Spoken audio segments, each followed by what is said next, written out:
Hello and welcome to another episode of India and Global Left. If you are new to the show, please smash that subscribe button. Also consider becoming a YouTube member, a Patreon, or donate small amount given in the link in the description box. But the least you could do is to watch this show, like, share, and comment. Without further ado, let me welcome our guest tonight, Professor Nicolai Petro.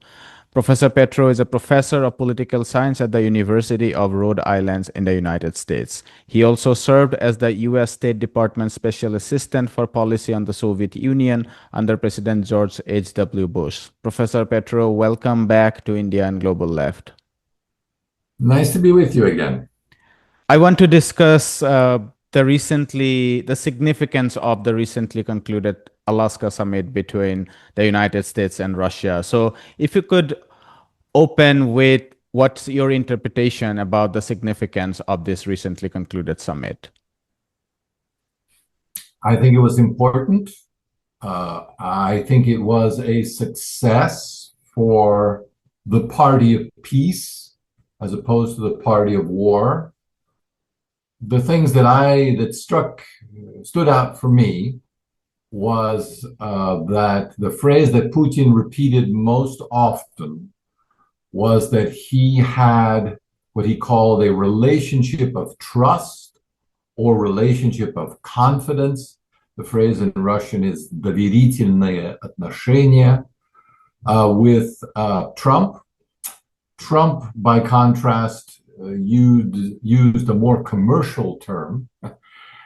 He referred to the meeting as productive, but I think what we saw in any case was a rekindling of the familiar personal chemistry between the two leaders. And I think as an interesting historical footnote about the ways in which fate can lead us to different outcomes than we expected. That the very Russiagate scandal that was designed to divide these two leaders and to pit the countries against each other, devised under at the end of the Obama administration, has instead turned out to be the common bond linking the two of them together, and Trump even mentioned that. We know that Trump mentioned that certain agreements had been reached, but he didn't say which ones or what they included.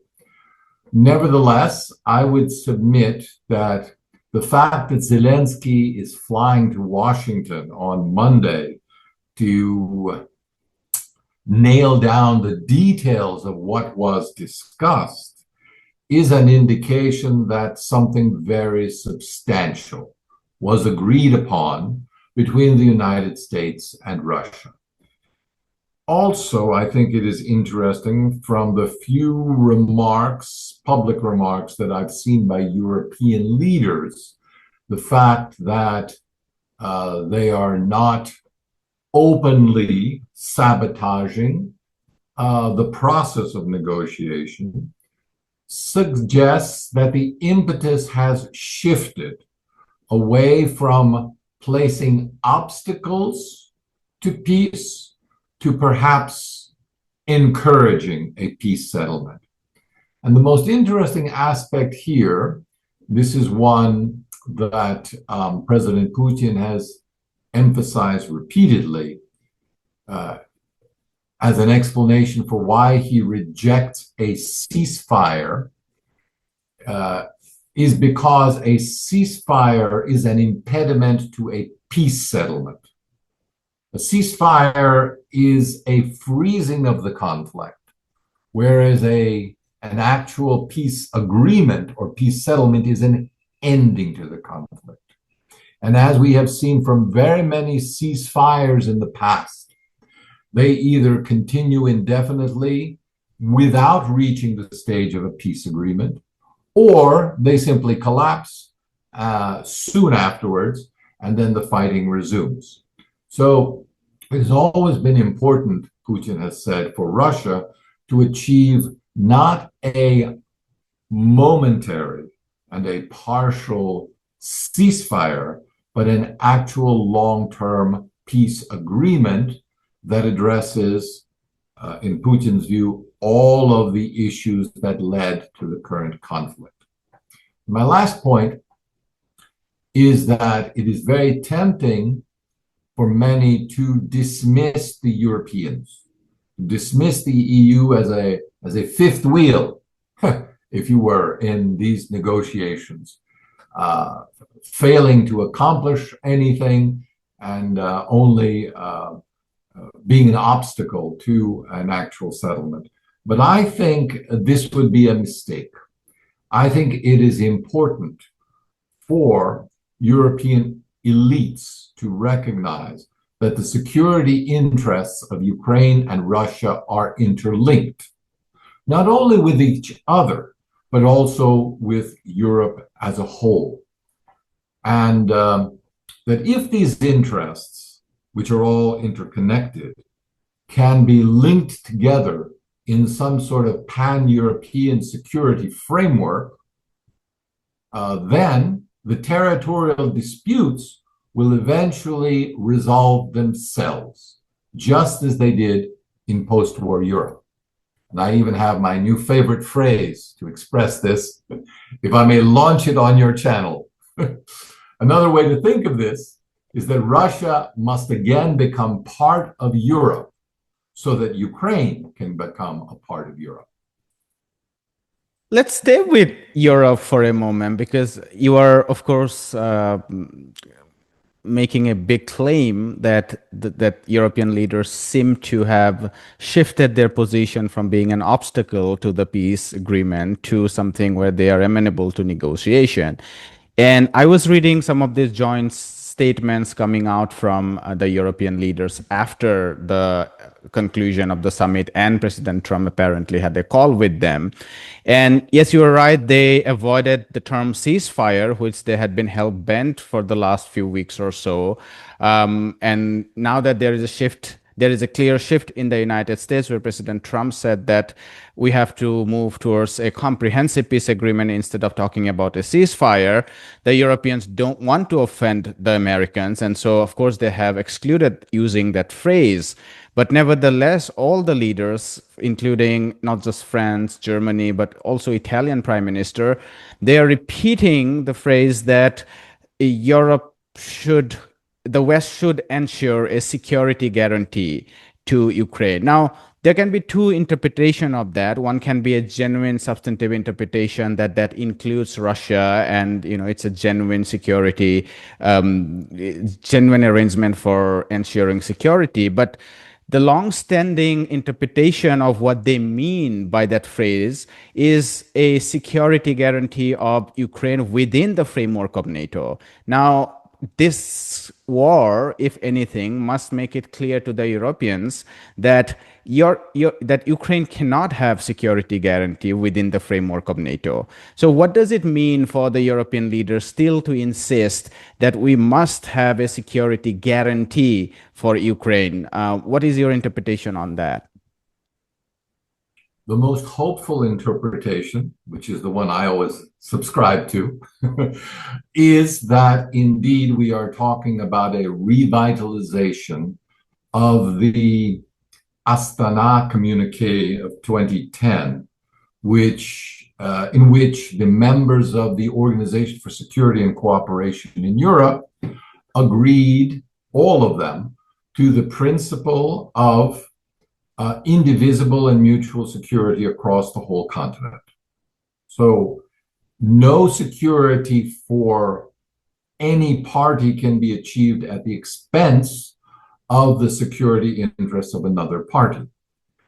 So we're not inventing anything new.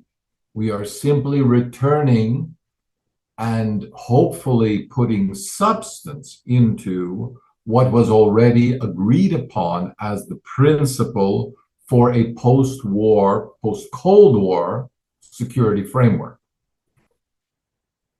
That would be the best interpretation. The way in which Europe to date has tried to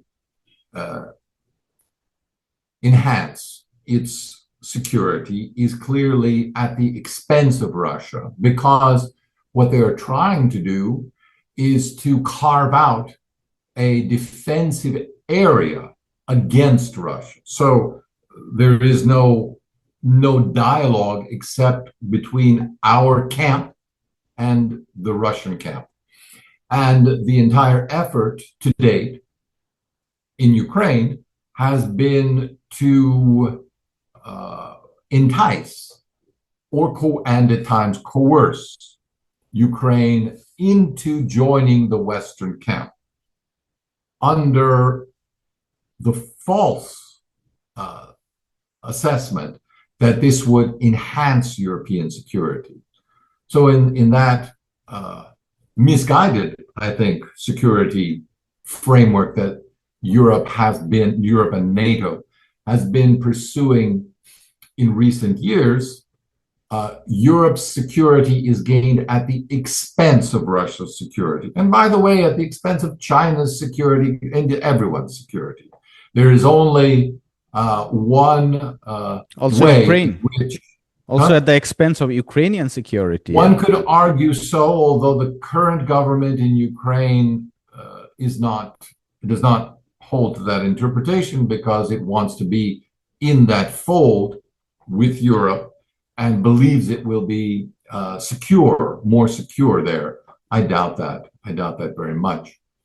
But be that as it may, I don't see any future in this kind of divisive, block-like interpretation, or interpretation of who's in my camp, who's in your camp, who's gaining at whose expense.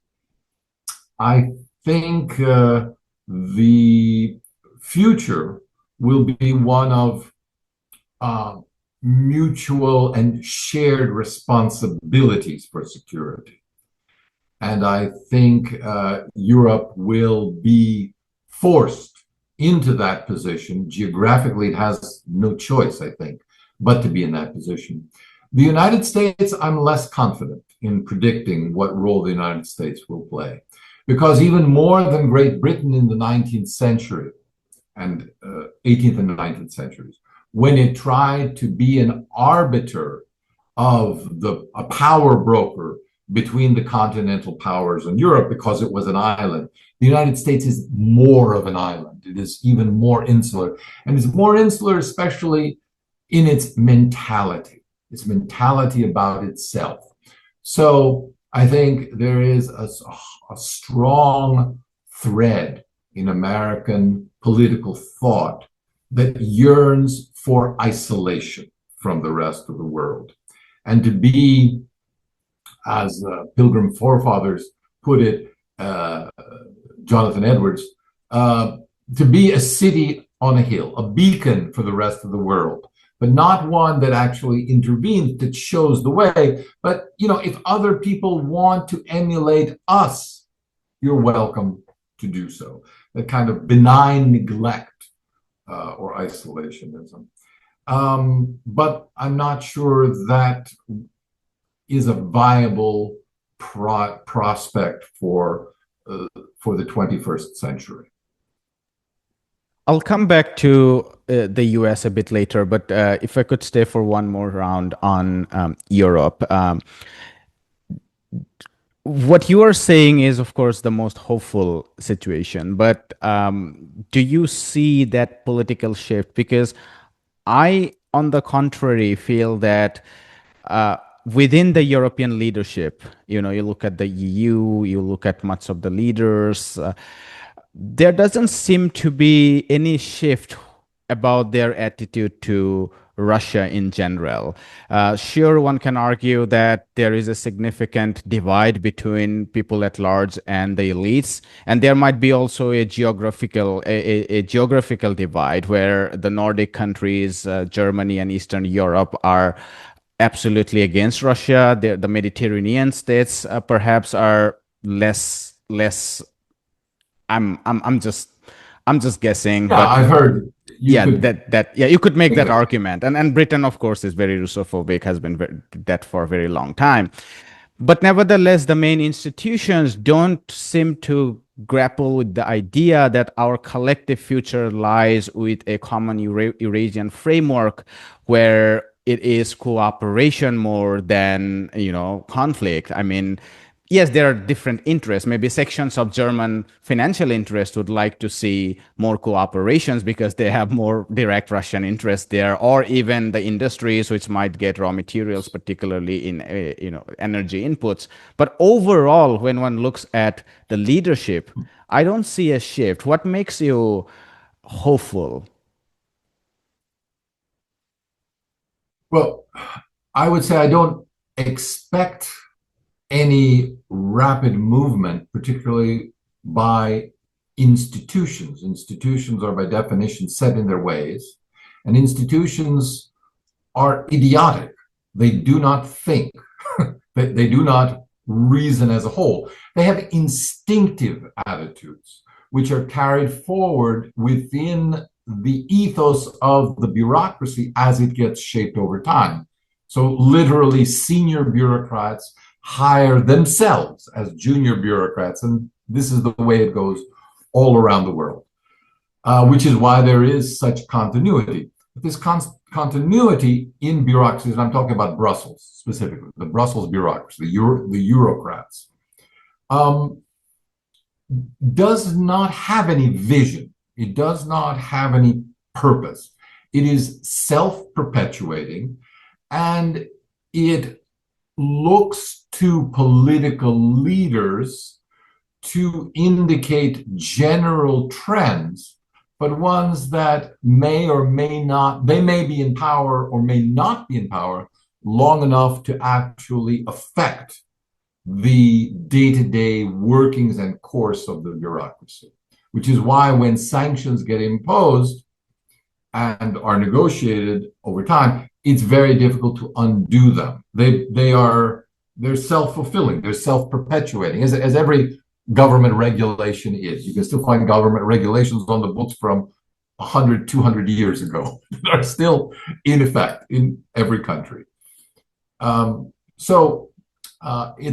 no hope to be sought there, but they can be made a bit less of an obstacle if there is decisive political leadership.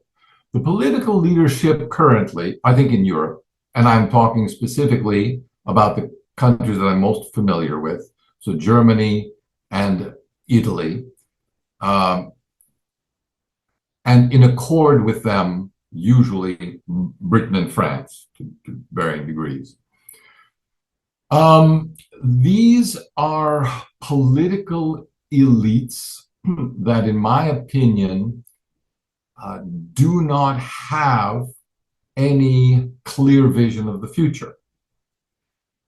If one were given to them that they could embrace, they would, and there was a clear leadership from an external party that would show them the way to achieve that, then I think that the political leadership in Europe, the senior political leadership in Western Europe and even in Eastern Europe, would gladly hand over that responsibility to that external party.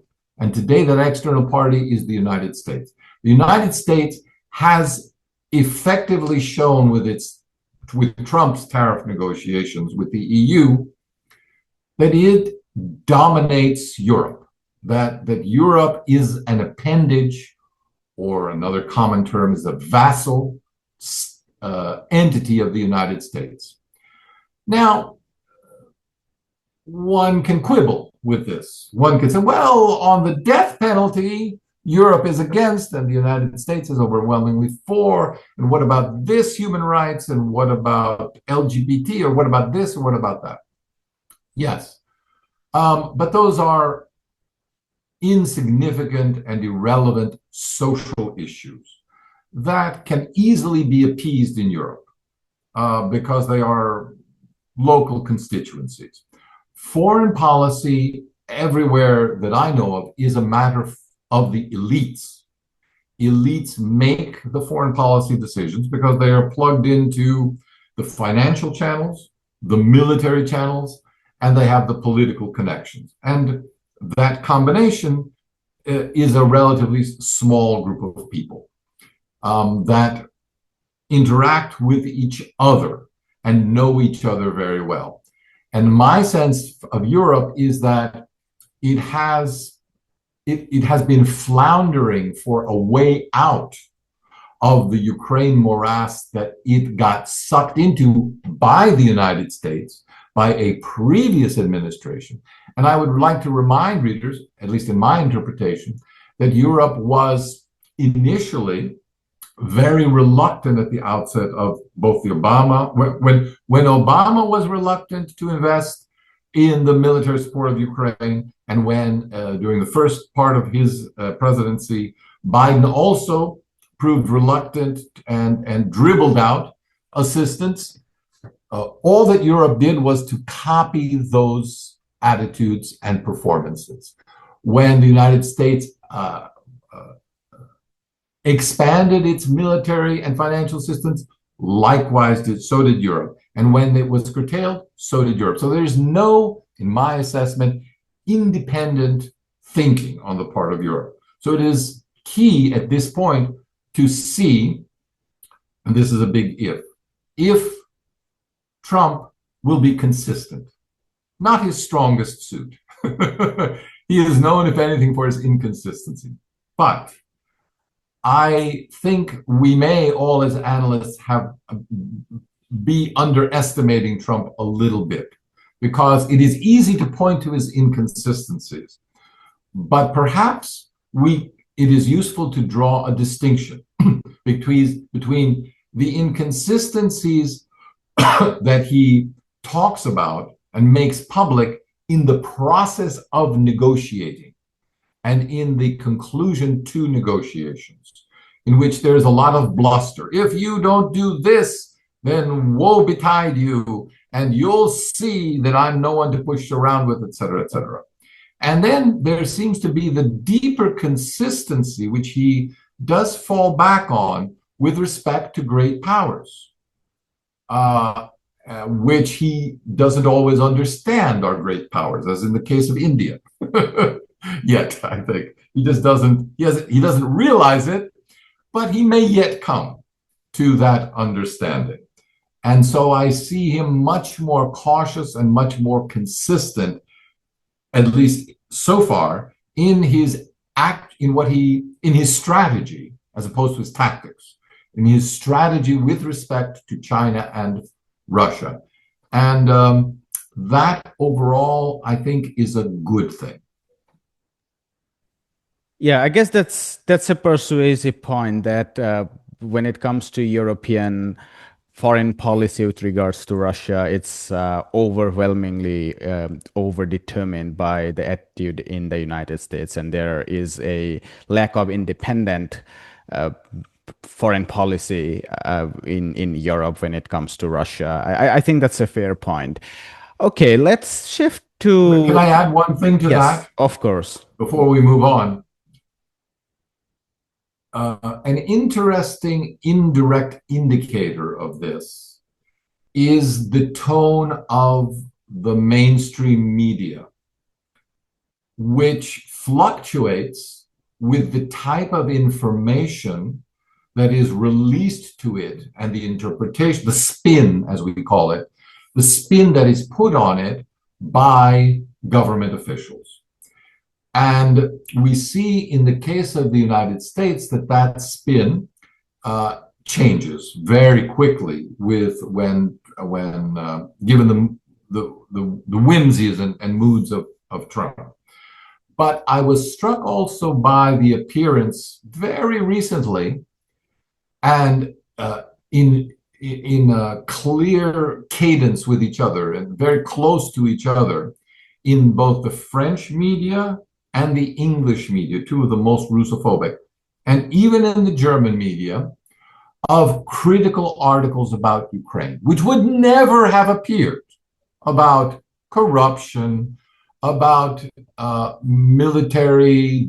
about desertions in the military, about failures of command and leadership, about who could replace Zelensky. And again, for months and months, there was nothing of this. And now, all of a sudden, who knows why, these articles are appearing in very pro-Ukrainian outlets like the Times of London and the Daily Telegraph and even Le Monde and Die Welt in Germany. So again, I don't attribute this to coincidence. I think this is part of the efforts of governments, that is part of their professional responsibility, in my opinion, to guide or to lead, or if you don't like it, to manipulate public opinion to support the policies that they now want to pursue.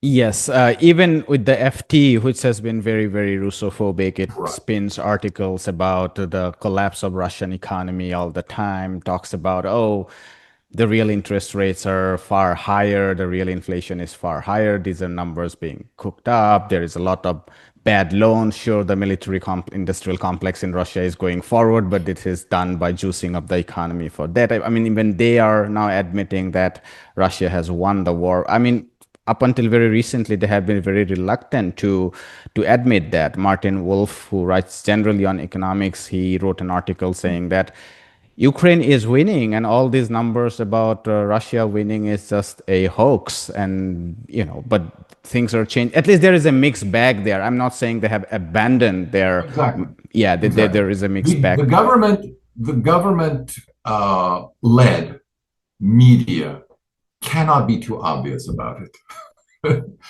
So all of a sudden, enlightenment shines on, or a phrase. It can be in an overall negative piece. Questions are raised about alternative information that arises. That suffices. Again, the absence of this is more in the past 3 years is what makes its current appearance in a more, what I would say is more balanced reporting, is what makes that so obvious. Let's shift to Ukraine, the other most important party there. Of course, President Zelensky is meeting President Trump on Monday. Trump made a very interesting comment. I think it was his interview with Fox News, where he said that there is one thing which is very difficult. We haven't made any progress. And I wonder if that is about the land issue there, because Professor John Mearsheimer makes this argument that Russia is very, very strong in its demand about the four oblasts, and then including Crimea. They are not going to vacate that. That there is a new article in the FT which quotes some internal unnamed sources, but it says that President Putin says that if Ukraine unconditionally vacate the whole of Luhansk and Donetsk, then he can freeze the rest of the other two, Zaporizhia and Kherson, and that can be a framework to move forward. But on the other hand, as Professor Mearsheimer says, that would be absolutely unacceptable to any leadership in Kiev. And so what seems to me is a reasonable argument is that on the land question, a solution is almost unthinkable, unimaginable, but you might have a different view there. What do you think about that? So let me backtrack. We don't know what the issue is. Two equally, I would think, important issues come to mind from Russia's perspective. One is the acknowledgement of the territorial annexation that Russia has made. And the second, however, which is distinct, is the creation of a security framework in which Russia's interests are taken seriously.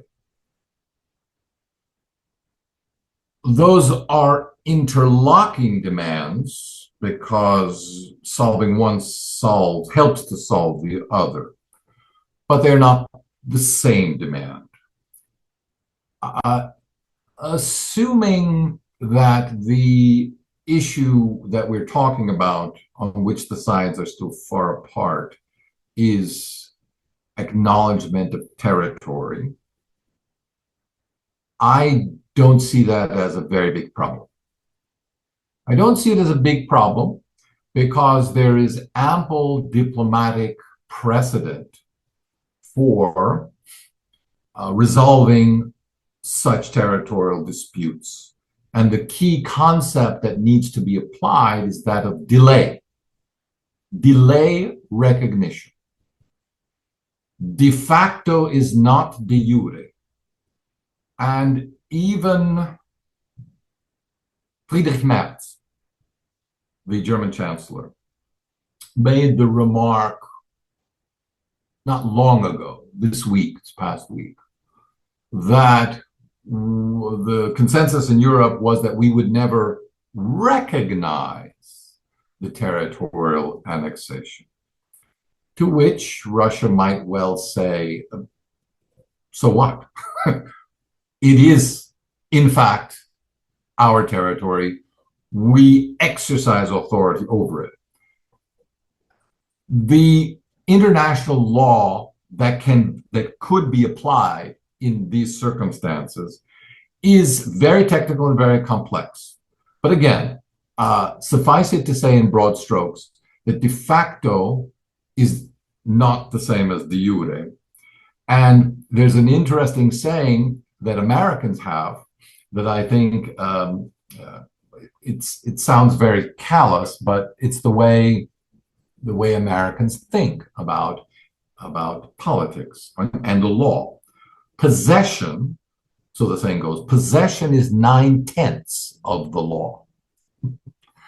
And I think that's very much the way that Trump thinks. So there are many ways in which the territories that Russia claims but does not militarily occupy could be folded into a peace agreement without acknowledging the legitimacy of their occupation. It could be a temporary, it could be a buffer zone, it could be jointly administered, be administered by a third party, it can be subject, again, let's say it was administered by an international peacekeeping force to separate the two parties. That could be for a set amount of time. It could be given an autonomous status for a set amount of time, 20 years, 99 years, whatever. Something could be invented that would allow for not just a ceasefire, but investment. And so when we're thinking about what the framework is that we would need, it would be most helpful to look at precedents not in the military realm, not in the political realm, but in the economic realm, to say, look, here's what status needs to be given to these territories in order to attract investment. Because without investment, all of this is futile and pointless, at least for Ukraine. Yeah, then I guess then the question, I mean, it is absolutely reasonable to say that on economic terms that makes complete sense. I mean, it matters less actually who has the absolute political sovereignty if compared to what actually happens to the economy and people there living. But there are powers in May I interject with one short point that I remembered? We're very big in the United States on private property, but private ownership is virtually unknown in the island of Hawaii. What is used instead are 99-year leases that can be transferred. Just an interesting example of how ownership can be interpreted in different ways and still be allowed to and still allow for investment. Yes, I agree. But then the question comes also is about the political power centers. And so my specific question then is, will Zelensky be able to survive that kind of what his core hardline constituency might see as a concession? Would they let him stay in power? And on the Russian side, will President Putin and his ruling elite, will they settle for some kind of all these concessions that you are talking about, but which might be one way of interpreting that is to give away too much at a time when Russia actually is on the upper hand? There will always be critics of any negotiation. Much of the criticism of the meeting itself is an attempt to preempt an agreement, simply because it's not in my advantage, to my personal advantage as a representative of whatever I represent, whatever constituency or interests, financial, military, political, I represent. So that's understandable. So I'm going to focus on what you asked about more directly, which I'm going to simplify as, can Zelensky survive and can Putin survive? No, Zelensky cannot survive. It's as simple as that. Politically, I think he will not be president. Once an election is held, once the next election is held, even if he decides, which I'm not sure he will, to run. He is not a popular figure. He is, let's give him the benefit of the doubt and make the historical analogy to Winston Churchill. Winston Churchill was out. Anthony Eden was in as soon as the war ended, because people had had enough of the face of war. And Zelensky is the face of war.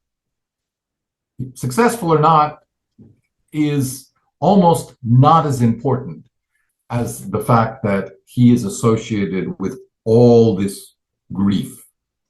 Even as a victim, even as a suffering victim of aggression, he is nevertheless, he has that image around him. Besides which, in the 2 years or so in which he was a peacetime president, he didn't exactly endear himself with his policies. And his popularity rating in early 21 was nearing the low double digits. It was in the low double digits. So I think people in Ukraine, voters, will be ready to turn a new leaf. And I think it will be an easy campaign for anyone to make, to stand to say, thank you, Mr. President Zelensky. Thank you for all you did. Thank you, thank you, thank you. But now it's time to move forward. Now we need to heal. Now we have, the classic model, I give this for free to any future political candidate in Ukraine, is Lincoln's second inaugural address. We said it is time to heal the wounds. It is time to take care of the widows, the orphans, to bind the lacerations that we have all suffered, north and south. Bring us together. Ukraine needs to be healed. Will it be healed by divisive policies that suppress the Ukrainian Orthodox Church or its canonical ties with the rest of global orthodoxy? Will it be healed by suppressing the Russian language, which millions of Ukrainians even now, and especially in its fighting forces, consider their native tongue? No, obviously not. And so a way forward, however, to a new Ukraine, a united Ukraine, can only be offered by Zelensky's successor.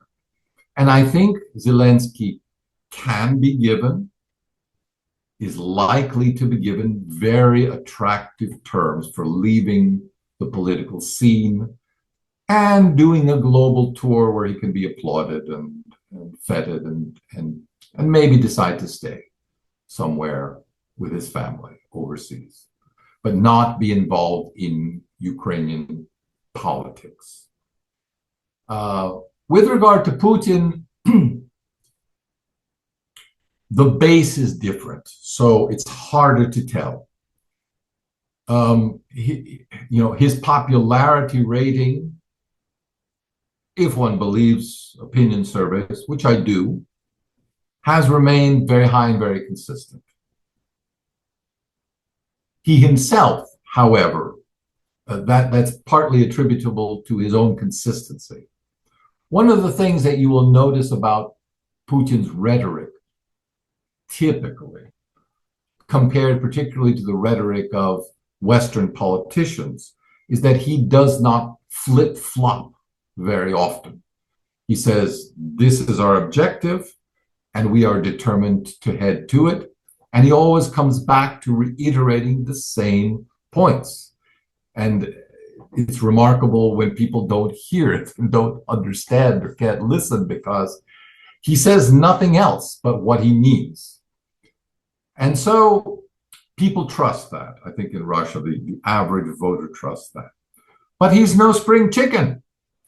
And he needs to go at some point. That much is obvious. However, I think he is not likely to leave, or is likely to be a very influential figure, retain control of Russian politics until this tragedy, as he put it, this fraternal fight between Russians and Ukrainians, which he labeled, again, a tragedy for Russians and Ukrainians in his press conference, is resolved, or the way forward to putting that in the rearview mirror in relation between the two countries is set. And after that, I don't think he yearns to hold on to power.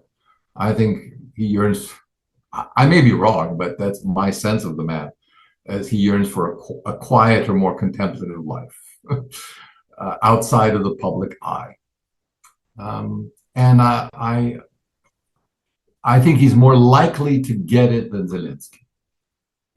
If I could reframe my question on the Russian side, because I guess I was able to put across my question on the Ukrainian side more clearly, but on my question on the Russian side was not necessarily about how long Putin would stay in power or will he survive, although that's a helpful answer.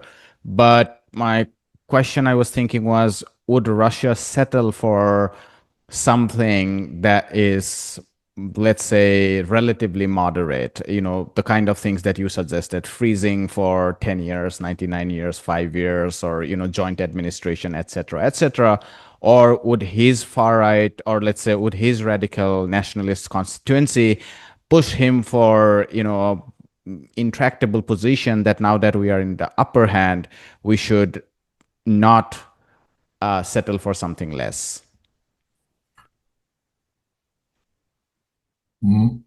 Success is defined by each government in its own way. And in every negotiation, each side that agrees to the negotiation dwells on its successes, what it got from this. And the judgment as to the terms and whether they were moderate or excessive is always in the eye of the outside beholder. So I can predict with some confidence that any negotiated agreement that looks like a peace settlement will be denounced as a betrayal like vast swaths of the West, intellectuals, pundits, politicians wishing to make a name for themselves, etc. That's just what they have done, are doing, and will do, even after the fight is essentially over. They will continue to do that. The difference between Zelensky in Ukraine and Putin in Russia in this respect is that when their own domestic constituencies balk at the agreement that has been reached, Putin has the power, the personal authority, and the levers of control to make his interpretation stick, to enforce, I believe, his interpretation. He is not at risk of being challenged or having to backtrack on the main points of his agreement. That is not necessarily the case for Zelensky, whose hand domestically, in terms of control, appears much weaker. Let me then end by asking about the same question, but applying to the United States itself. Because as we know that there is a huge constituency in the United States which is opposed to this normalization of relationship between Russia and the United States. This includes, of course, the liberal press, the Washington Post, New York Times, etc., etc. This includes key Congress women and men, including very key influential people like Lindsey Graham. This includes, I think, very significantly the interest of NATO and the military-industrial complex, which relies on industrial jobs and profit extraction by perpetuating wars all over the globe. And one can think of other important constituents as well, the Democrats in particular. So the question that comes to my mind is that 3 years is not a very long time, and I'm not underestimating what can be done in 3 years. But would there be others, opposition to this peace plan, who might be thinking that let's somehow hold on to this storm for 3 years, and given we can't predict what happens after 3 years, but given a lot of negative situation in the United States itself, if the Democrats come back, would some of that be reversed? You're saying, let's continue the war in Ukraine make sure Trump doesn't sign an agreement? Or what are the 3 years referred to? The 3 years is when the elections would be held in the United States. So what I'm thinking is, if you are a Democrat, if you are among those who don't like this peace process, you might think that let's somehow hold on somehow, making some concessions, of course, given Trump and his team would like to push this peace plan forward. But eventually, let's not make any permanent peace, because our vested interests are in perpetuating this warlike antagonism with Russia. How strong are these constituencies in the United States? They feed, as the famous Columbia historian Richard Hofstadter said, on the paranoid strand in American politics and American history. They're there, and they will always be there. Let me suggest why it may be less important to them today to keep hold or to put Russia as the foremost enemy right now. Why they can let go a little bit of that particular enemy. One, they have a bigger enemy. Everyone's talking about it, and they don't know what to do about it, and they need to regroup and figure out a strategy for containing China. That's the mentality. That's the obsession, the real obsession in Washington today. It's not Russia, it's China. Russia might even be enticed a little bit onto our side. That's the hope, if things go our way. Secondly, the military-industrial complex, as President Eisenhower dubbed it. Very powerful, very influential, very rich. And here's the thing. The military-industrial complex does not need wars. It needs government contracts, not necessarily attached to wars. And right now, as I understand it, they've gotten what they really want. They've gotten guaranteed 10-year through 2030 at least, if not longer, guaranteed purchases from Europe, from NATO. So NATO is going to be the cow that provides the milk to the military-industrial complex in the United States. And that's a big enough market that it could expand. It could expand to related allies and maybe even third world, other places, global south, Latin America. Lots of opportunities there. We have never wanted, as the military-industrial complex, I mean, I know I'm running counter to somewhat to the conventional wisdom here. The military-industrial complex is not always that interested in testing those weapons in the field, because as we've seen in Ukraine, they don't always work, and they don't work very well. The M1 Abrams tank is a good example. A lot of the technology will now have to be redefined. But the benefits of war is that you can look at what was destroyed on the battlefield and say, well, clearly now we need a whole new project to explore, artificial intelligence with drones and robots and things like that. And that'll cost $1 gazillion, and everybody's happy. The war itself can turn out badly, and it's not actually that popular because people die. That's not good for business, etc. It's not a popular thing. But the jobs and the revenues associated with the military-industrial complex, that's, I think, what is at the heart of what can be sold and is being sold by Congress and by lobbyists.